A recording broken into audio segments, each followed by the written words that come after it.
If learning is equal parts art and science, the art is the selection, is the thinking about the design piece.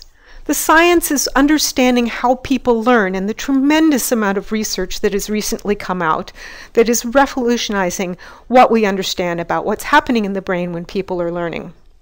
Then we, by extension, need to be equal parts artist and scientist. So if all you do is record your lectures and put them online, you don't need the eye of an artist.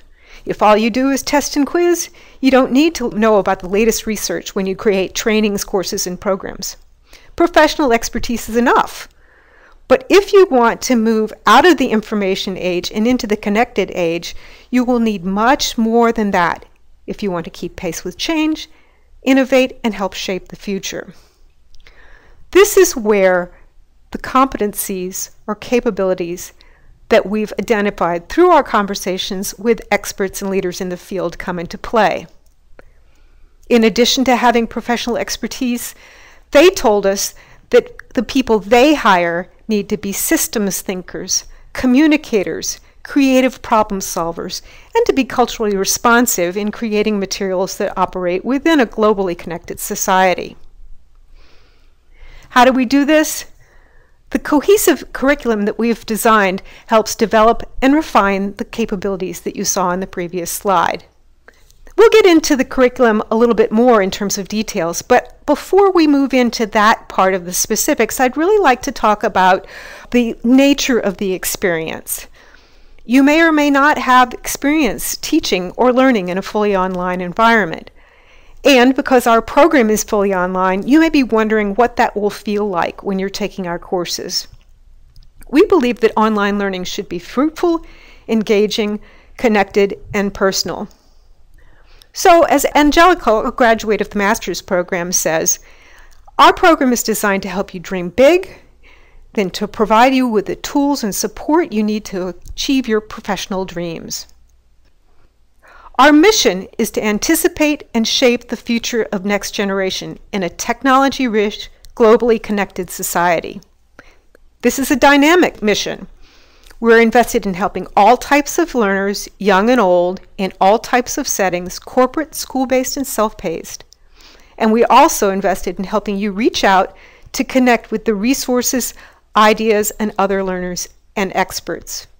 Because if we reach out and we model the best practice with you, you'll be in a better position to create dynamic and engaging learning experiences for the learners with whom you work. So let's take a look at this curriculum. This visual serves as a metaphor for the program. The blue circles are clouds of the content, concepts, skills, and theory, the formal curriculum. The triangles I like to think are the forest through which you'll journey, the professional work in which you'll put your learning into practice. At the bedrock underlying all of this is the ePortfolio. This is a space that you'll use throughout your program to document and reflect upon this journey. You'll hear more about that later, but the ePortfolio provides continuity. It's the ground that supports your passage. You'll use it to make connections between school and work. As you begin your journey, you'll take some courses that provide you with a fundamental orientation and preparation. So, for example, the first course is called Education as an Advanced Field of Study. You'll learn how to access the latest research to keep your finger on the pulse of recent developments in the field, and you'll learn how to use this research to improve your practice.